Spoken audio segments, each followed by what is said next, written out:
Well, here in the commentary box in the Sir Vivian Richards Stadium, we were anticipating an England win. I don't think anyone thought it was going to be quite as fast as that. England bowling Oman out for 47 and then chasing their total down in 19 deliveries. Finny, we said England needed a net run rate boost. We knew that that was going to be their route back into this tournament.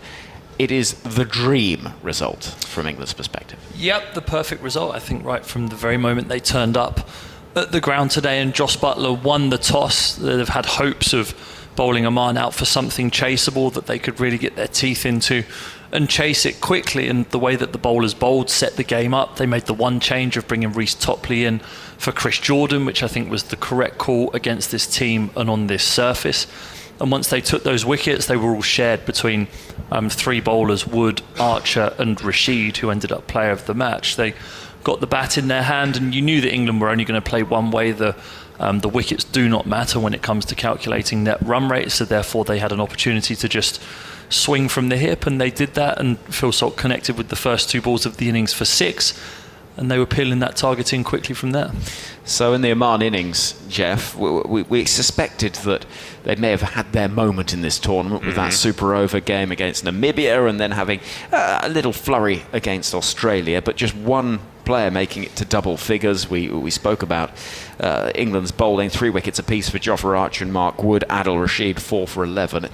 With the ball, England were as devastating as Oman were poor. It was ruthless. You look at that scorecard, you go Archer, Wood to start off with, and it's not like they were getting wickets with terrifying pace and lift, because there wasn't that particularly out of that pitch, but there was decent bounce, and what they got was players mistiming shots back in front of the wicket. Mark Wood taking the return catch, the initial breakthrough that's held at cover. A lot of low catches were held on to. There was one drop at slip from Moeen Ali, but other than that, England were good in the field as well, and so there was just never any let up. You're not surprised to see Oman lose a couple of wickets early, but they just kept coming after that. A string of players making one each through the middle order doesn't speak to a day that has gone well. The position in the group has been transformed in a space of 3.1 overs. England started the day with a net run rate of minus 1.8. They finish it with a net run rate north of positive 3, and that is ahead of where Scotland are.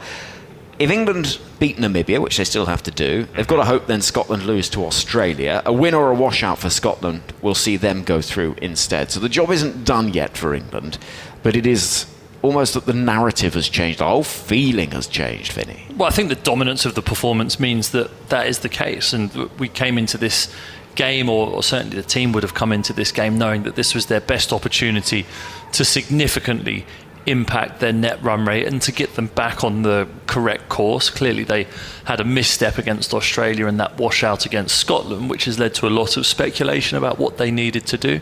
But they got themselves into the game, they played well in the first few overs and gave themselves the chance to then have the opportunity to knock it off, and they were devastating. And as Jeff said, it was completely ruthless. There are still there are so many ramifications you can work through with these things. The Namibia game will have an influence, because if they win that narrowly, then it will bring down their overall net run rate on the averages. If Scotland win, they go through. If Scotland lose very, very narrowly and England manage to win narrowly while taking a really long time to chase a small target, then it's possible that the net run rates can still swap and that Scotland could come out on top. So it's not completely impossible for Scotland to progress without beating Australia, but that is, in terms of the actual likelihood of things, they'd need to be tying with Australia on something north of 200, while England took 20 overs to win, chasing about 100 by my calculations at this point. Okay, so in simple terms, we like simple terms, England win and Australia beat Scotland, England and Australia go through. Yes, except in some very unlikely fringe cases. Okay. You'd be unlikely to get both of those unusual results. And a washout in either game would see Scotland going exactly through. So there we go. That's where things stand. So everything more positive from the England point of view. After the game, I spoke to a happy captain, Jos Buttler. Well, Jos, it couldn't have gone much better than that. No, absolutely. It was a really good performance, just what we needed. What did you say to the team going into this match? Was it a simple game plan? Yeah, I think we've had some really good training sessions leading into the match. We just spoke about how we need to stay true to ourselves and trust that we've got really good players, then we can put in some good performances and not build it up too much other than that. Do you think things have been built up externally from the press, those talking on social media, saying that the position was more perilous than perhaps it was? I don't know. I haven't read much stuff, to be honest. I try and not read it, but I've been around long enough to know how it works. One day you're the dog, next day you're the lamppost. So that's all right. I understand how it works. We just know what's going on in our dressing room. We know how we want to play our cricket, and that's all we're focused on. Not still entirely in your hands, but having passed Scotland's net run rate position now, it's a huge step forward, and to have done that without even thinking about the Namibia game in that sense is a massive relief, presumably. Yeah, of course. We spoke about wanting to, obviously we need to win 2 games of cricket, and if we had a chance to affect the net run rate, that was going to be important, which we managed to do today. But we're still in the same position. We still have a must-win game coming up on Saturday. What about the decision at the toss? I mean, pretty straightforward. There's various ways, and we were trying to work out the best way of doing it. Was it a simple decision for you? No, really difficult actually. I think everybody read the wicket wrong. I thought when you looked down at the surface, you thought it was looked like a good batting surface, but it had variable bounce and it actually took spin. So I think it took everyone by surprise. But yeah, I think we felt like knowing what we needed to chase was going to be the best way, but it wasn't as straightforward as that. One thing that's been really obvious seeing training over the last few days is there's a lot of smiles on face. You seem to be having a really good time out here as a team. Yeah, it's hard not to in the Caribbean, isn't it? I think we have a really tight-knit group. A lot of guys are great friends in the team, and we've had a lot of fun. We've only played 2.5 games of cricket, so that's what's happened in the tournament is we're in the position we're in. But no, the morale in the camp's been great, and that's what's been really important for us as a team, to stay tight and not get affected too much by what's going on that's not in our control. That bowling performance today, outstanding. A little mix-up in terms of who you picked today. Reece Topley coming into the side. What was the thinking there? Do you think it's horses for courses? Yeah, we felt like having Reece with the brand new ball was going to be a really good attacking option to try and take wickets. Obviously with his height as well, he can extract extra bounce, which was in the surface today. And I thought he set the tone for the game brilliantly. And Adil Rashid, just finally a word on him. He quietly goes about being brilliant. Yeah, he's been the most important player in our team for a long time. So I love keeping wicket to him. It's really exciting. He can beat both edges. And yeah, he just every time he stands up, like I said, he's the most important player for us. Interesting, Finney, Joss Butler there talking about Adil Rashid being England's most important player. And it feels like he does go under the radar a bit. Yeah, well, to a certain extent, he does go under the radar because you have the pace and the headline pace of Wood and Archer to talk about, which obviously excites people. But when you've got a master of their craft in the middle overs, especially in Adil Rashid, he can wreak havoc against the best teams in the world. His 4 dismissals today, a stumped, a caught slip, and then 2 bowls with beautiful googlies. I think he just went through his repertoire, but certainly we anticipated the tournament, or this tournament in particular, favouring spin bowlers because of how dry the surfaces are going to be, the wind belting across most of the grounds here in the Caribbean, drying those surfaces out, and the humidity and the heat that we have to go with it means that spin bowlers, even more so as the tournament goes on, are going to come to the fore. Adam Zampa's won 2 player of the matches for Australia. Rashid won player of the match here today in Antigua. So those wrist spinners and the ones with great guile and control are going to be vital to teams as they progress through the tournament.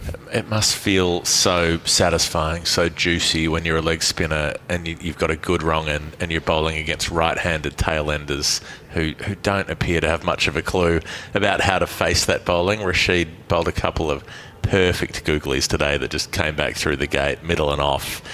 Just so classic. It was copy and paste for the second of those. He was enjoying himself very much out there. Well, Adil Rashid is England's leading wicket taker in T20 international cricket. In the men's game, he's on to 111 T20 international wickets, and I caught up with him after the game on the boundary edge. Well, Adil, that couldn't have gone much better. How's the feeling in that dressing room? Yeah, definitely. It's a good win. It's something that we needed that game as well, and to win like that as well, I think we needed it. So very happy as a team. What were the conversations coming into this game? Because you knew you had to win quickly. No, but ultimately the thing is we can't look too far ahead and think we've got to do certain things. first thing we had to do is the toss, ball, and as a unit we had to ball well, which we did. Restrict them to, like I said, 48, and then to go out there and try to set our stall to make the runs quite quickly to give us that opportunity. Unfortunately for us, that's what happened today perfectly. Do you feel like maybe some of the conversation, the negativity, has been a little unfair? Well, but that's cricket. You're going to get that everywhere. It's negativity. It's not always going to go sailing, and you're going to go well every time. There's always going to be ups and downs in cricket. But like I said, fortunately for us, we're in a decent position now where come next game we just got to go and do the same thing and go out there and play, and hopefully, like I said, just get the win. Talk me through your bowling performance today. How nice was it out there, and what's that surface like? The surface was a bit slow. It obviously took a bit of spin as well, but like I said, for myself, I just try to keep it pretty simple and try and mix it up a bit quicker, a bit slower, googlies, a few sliders here and there, try to set the batsmen up. And for myself, it worked nicely today. Nice to have a catch taken by Mo at slip as well in a T20. No, he's doing well. Like for myself, he feels that slip as well, so he's taken quite a few catches off me and slip, so it's always nice. Did today feel like a release of pressure, a release of frustration? Slightly, like you said, but it's always like that. When it comes to a must-win game, but you do feel as though you want to get a great performance in. If you don't get it, you are going to feel frustrated. But thankfully for us guys, we played as a team. We bowled exceptionally well. We batted, knocked the runs off, and like I say, we're in a good position. And have you managed to keep the energy up, the smiles up in a week that's been frustrating? Yeah, but always. I think whether we're on the pitch or off the pitch, we always try to maintain that, keeping a smile, having a laugh off the pitch, sticking together, and having good, like I said, good practice sessions, net sessions, which we have been doing. And then ultimately it's just going out there on the pitch and trying to express ourselves and try to just do our job in the sense of winning the game. There was quite a steely look in his eye after that interview and that performance, Stephen. And it's almost as if this England team have had to kind of tread water a little bit in the last few weeks. They've been waiting to get going. They've had half a game against Scotland barely. They lost against Australia without playing at their best. Today they've been ruthless and very impressive. And it feels almost as though, right, reset now, we're back in the game. Yeah, and I think also they very much love playing for this team. Adil Rashid was critical in England turning around their overall white ball fortunes in 2015. And a fair few of these players have been part of that process, and they all love each other, they respect each other, and they don't like receiving flack because of that bond that they've built over the last 8 years. So this will feel like some degree of vindication for them and the way that they play. Clearly they're going to have far tougher tests and stiffer tests, but it's important that you take the good days and appreciate the good days when you have them, and today was certainly one of those. It was the fastest T20 World Cup victory in terms of run chases ever, in terms of balls faced. Not the fastest in all T20 internationals. There have been some anomalously quick ones in some mismatches involving teams like Mongolia and so on, but it was the fastest in T20 World Cups, 3.1 overs to run it down. I love the phrase that Joss Butler used, that he'd been around cricket long enough to know sometimes you're the dog, sometimes you're the lamppost, in terms of how you're seen. And there has been a lot of negativity around this England team since that Australia defeat, as much as anything because of what happened in the 50-over World Cup. Yeah, I'm still trying to work out that analogy there, but my fast bowler brain will be able to decipher that one at some stage. But certainly after the way they approached that 50-over World Cup, and I think it was the build-up to the World Cup that people who were watching on felt as though derailed them somewhat, because they were chopping and changing the makeup of their team in order to squeeze Harry Brook into a lineup that had been so settled in the years preceding the tournament. And I think that was what was the source of a lot of people's frustration when it came to the 50-over World Cup, was how muddled they seemed when they came to the tournament. Here, they've only had to make one change so far in the 3 games that they've played, and I think it was the correct one, bringing Reece Topley in to bowl at the top of the power play and to leave the pace for the middle overs, which Mark Wood did brilliantly today. And I think that they've been settled. The top 7 has been the same every single game here in this World Cup and the build-up to it in the UK, and there's just that settled feeling around the team. They just need to scrape their way through this group. There'll be tougher tests to come, but they'll be in a better space for it if they do. They might be more upbeat. I think the thing is that we just don't know anything about England still. You talk about the shadow of that 50-over World Cup being over them, and it did feel like they were born under a bad sign for a while there, and having the washout in Game 1, even though they had the worst of that game with Scotland and might well have lost it had they been required to chase 109 in 10 overs. But they weren't really at the races against Australia aside from that opening partnership with Salt and Butler for a while there. And then coming out here and beating Oman and coming up against Namibia in a few days, well, they should beat those teams. This England team, on any half-decent day, should beat them and beat them well. That's the kind of quality that they've got. So even if they do, and they do qualify and they do go into the Super 8s, I still don't feel that we'll know anything about whether they're actually in rhythm, whether they're actually a team that's clicking well enough to take down another high-quality outfit. And maybe at that point they will be able to flick that switch, but I don't think it's something we'll know until they come up against one. No, and you go back to the 2 World Cups that they've won in the last 5 years. 2019, they were staring at heading out of their home World Cup and were in real peril. Everyone sort of forgets that part of it. You go back to the last T20 World Cup that they won, Stephen, in Australia. They'd lost against Ireland, a washout against Australia. There were, again, all these concerns about qualification. It's kind of what England do. It's not uncharted territory, this. I don't think it's just England either. Australia were up against it in the 50 over World Cup that they won just before Christmas, and they had a series of results which gave them momentum at the correct time in the tournament. I personally, and you would never obviously go into a tournament willing or wanting to lose games at the beginning of it, but I think if you come flying out of the blocks, it's very hard to maintain that over the course of an entire World Cup. So if you do have a slightly slower start and you build your way into it with rhythm and winning games and gaining confidence, then I think that gives you the momentum at the correct time of the tournament. It does mean that England just find themselves on the precipice and needing results to go their way in order for that to happen.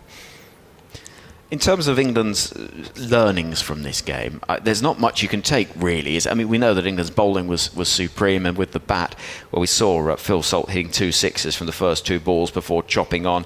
Will Jacks made 5 from 7. Johnny Bairstow then at the end, 2 balls faced 2 fours to win the game, and Jos Buttler made an unbeaten 24 from 8.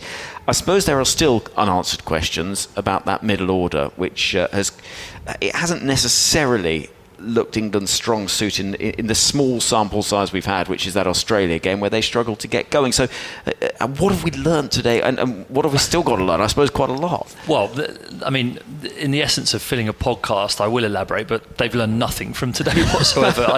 I don't think. I also don't think that you really learned anything from the Australia defeat. They had a very bad first 5 overs with the ball. Their middle order didn't get going, but really neither did Australia's in those middle overs, because the surface wasn't conducive to people coming out and just whacking it with the position that England were in at the halfway stage of the game. They had to play in that manner. So you can't read too much into that. What today will do for England is they will get confidence, and it doesn't matter who you beat in a World Cup. It doesn't matter the form or the previous form. If you win a game, you'll be sat in that dressing room just feeling that little bit better and that little bit more confident about yourselves and your team. They just have to transfer that at the right time when it matters, if they're given the opportunity to get there.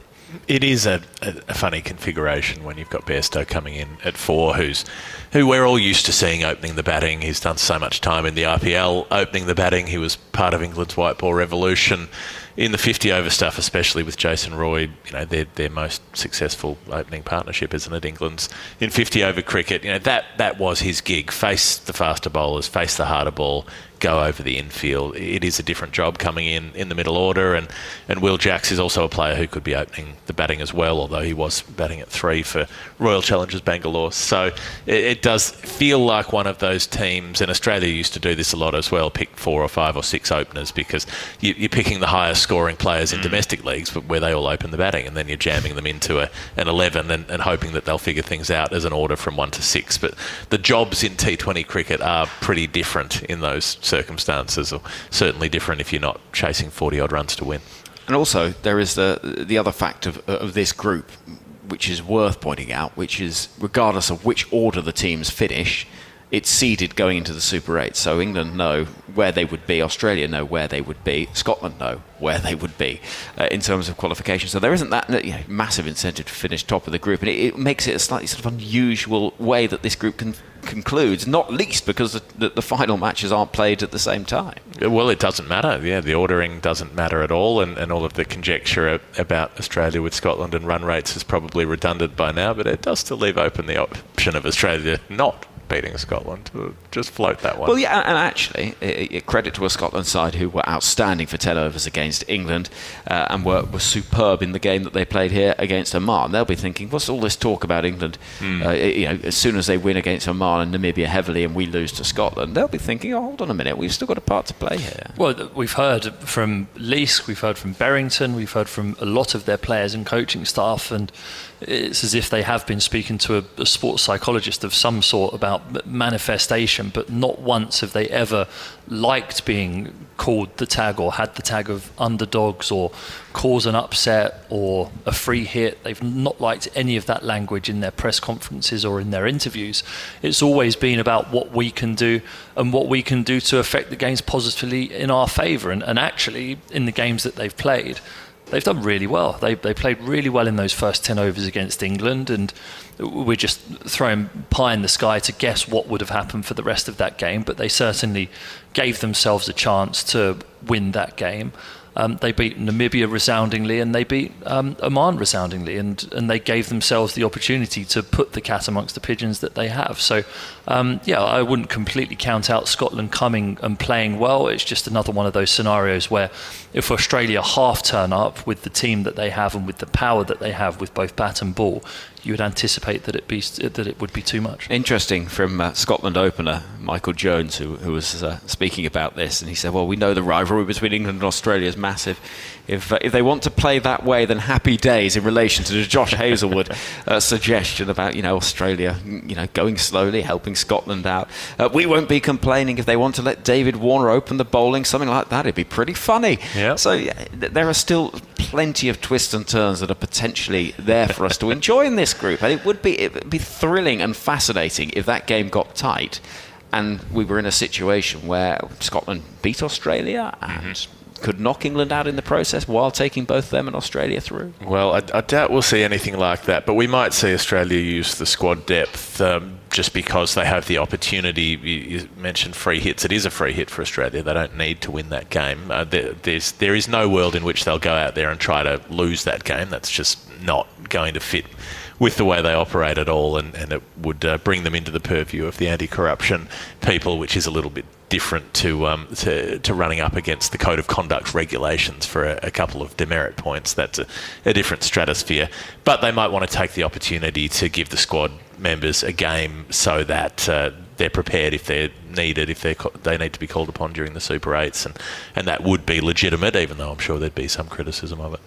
3.1 overs. That's how long it took England to chase down their target. 19 deliveries, or legal deliveries in their run chase, to reach 48. It is a victory that sees it all come down to the weekend. England against Namibia, 6 p.m. on Saturday evening here in Antigua. That'll be followed by Australia against Scotland in St Lucia at 1:30 on Sunday morning. We'll be keeping an eye on the weather forecast because we know a washout in either of those games would see Scotland and Australia qualify with England heading home. Stephen Finn and Jeff Lemon, what's your plan for the next 24 hours? Any nice Antiguan delights to enjoy? I think stay out the sun because I'm a touch sunburnt today and I've got a big nose as well, so I can't afford to be keeping that out in the sun all that much, but I'm just excited about this game against Namibia. The power that England showed today, it'll be fun to see that again, but there's always the prospect of an upset, which, as we've said right from the very beginning of this World Cup, there will continue to be upsets as we move through this group stage, so I wouldn't count anything out.